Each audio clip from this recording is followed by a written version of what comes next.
This is the Dollemore Daily, and I'm Jesse Dollemore. Today is the 248th birthday of my beloved United States Marine Corps. Wearing my colors here. A listener of the podcast sent me this. It's the Marine Corps colors, pocket square. I don't wear this a lot. I don't wear veteran hats. I've got one Marine Corps t-shirt that somebody bought me as a gift. I don't feel the need to put on display my service, my military prowess. I would never say out loud or even in my thoughts that I'm the most military person ever. Nobody's more military than me. I'm all for the military. I'd never say that. Those are things reserved for the likes of Tommy Stolen Valor Tuberville, who was at it again yesterday on the eve of the Marine Corps birthday, proving himself to be an enemy of readiness in the United States military, of the United States military. The session of dismantling readiness in the United States military on behalf of Tommy Tuberville spanned multiple presiding officers in the United States Senate.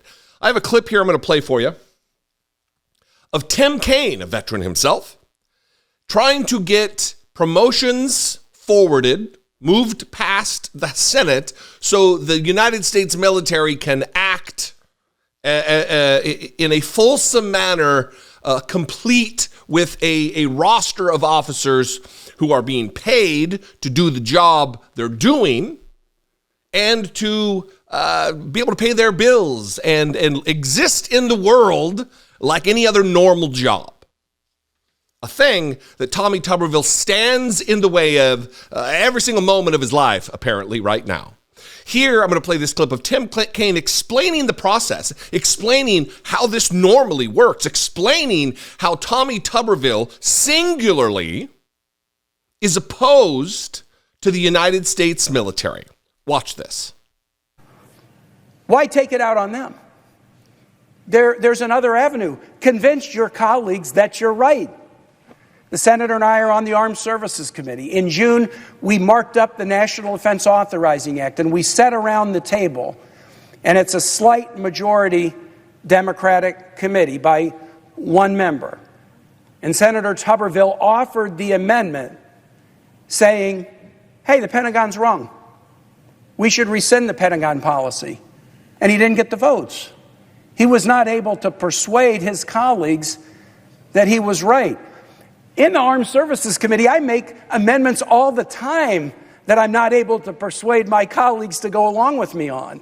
I've been on the committee for 11 years now. I bet I've offered dozens and dozens of amendments, and I have a pretty good batting average, but maybe like a Ted Williams batting average, like 400, not 1,000. I lose amendments all the time. Never once have I lost an amendment, been able to convince my colleagues that I'm right, and then said I'm going to take it out on brave men and women wearing the uniform of this country who had nothing to do with the policy that makes me upset. Instead, I try harder. I come to the floor and make an amendment to see if I can convince my colleagues here. Senator Tuberville had an opportunity when we considered the defense bill on the floor to offer the amendment, to change the Pentagon policy, and yet he failed to do so. We offered him the opportunity. He failed to take it. Why? Because he was going to lose on the floor even worse. Even worse. There are ways to handle a policy disagreement. Persuade your colleagues you're right, or persuade your colleagues in some middle ground.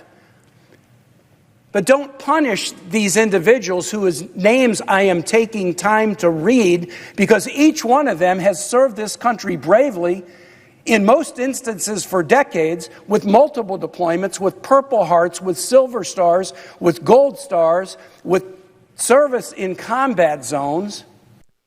If you don't like it, convince your colleagues who were democratically elected, and then have a majority of the Senate vote your way.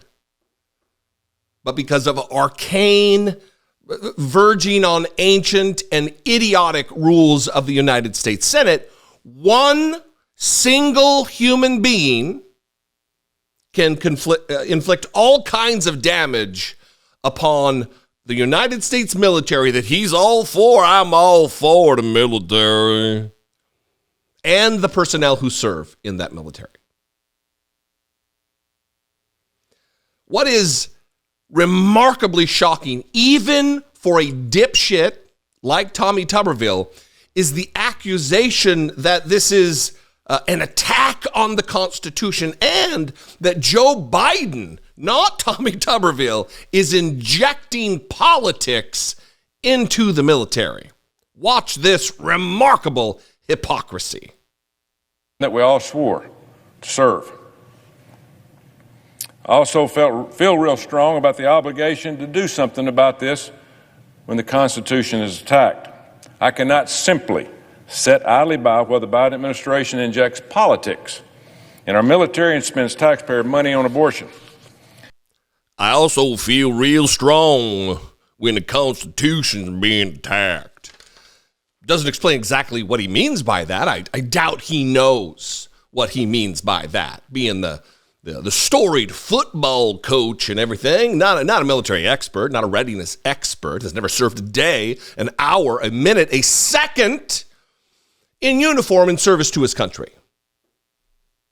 On the flip side of that, he's actually done the exact opposite. Not served in the United States military, any branch, and is currently single-handedly dismantling the readiness of the United States. And because the Senate doesn't have the wherewithal or the will to change its rules, this is what we got. And it's not just frustrating for me. It's not just frustrating for you. It's not just frustrating for Tim Kaine. This performance art that took place on the floor of the United States Senate yesterday spanned different presiding officers. President of the Senate. You'll hear them say, Mr. President. That is referring to acknowledging the chair, which in past times, I don't need to give you a history lesson, but the vice president is the president of the Senate. Usually that's where not anymore, but in old times, John Adams hated the job of vice president because he spent most of his time in the Senate presiding over the dum-dums there. But here is Cory Booker, and you can just feel the palpable frustration at what is taking place in front of him. Watch this. Is there an objection? Mr. President. The senator from Alabama. I object. The objection is heard.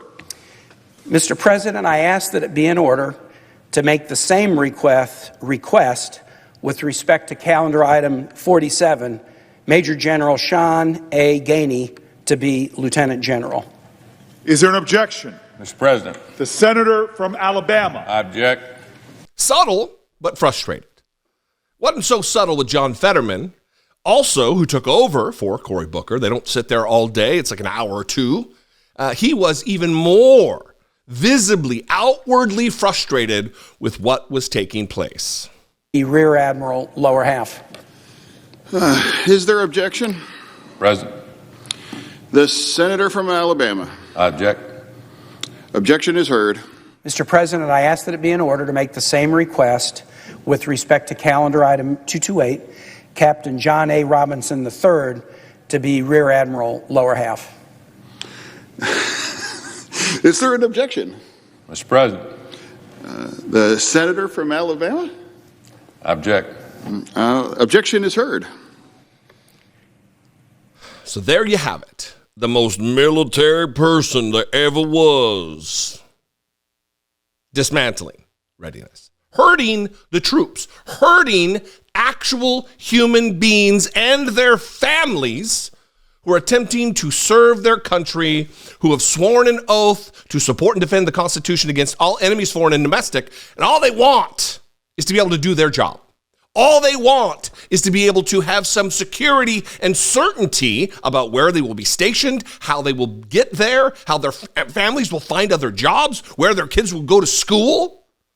And Tommy Tuberville, he can't have that because politics are being injected by Joe Biden. What do you think? As always, I would invite your participation in this conversation. You can mix it up in the comments below. That would be fantastic. You can also call, leave me a voicemail, 714-576-4054. You can email me daily at dollemore.com. Please keep the voicemails brief, and you can leave the emails as long as you like. If you appreciate what I do and you want to help support my work, you want to help produce this work, help me produce these videos, click the join button below. Become a channel member for $2 a month. You can go over to patreon.com/IDoubtIt podcast. That is a great way to help support the work here. You can hit the super thanks button. You can buy some merch. But more importantly, make sure you're subscribed. Getting on the road to 600,000 subscribers. I'm the luckiest person in the world, the most military person. Like, share, and comment below. I appreciate you. Thanks for engaging. Thanks for being passionate about making our world a better place. And I will see you next time. Be genuine. Take care of one another.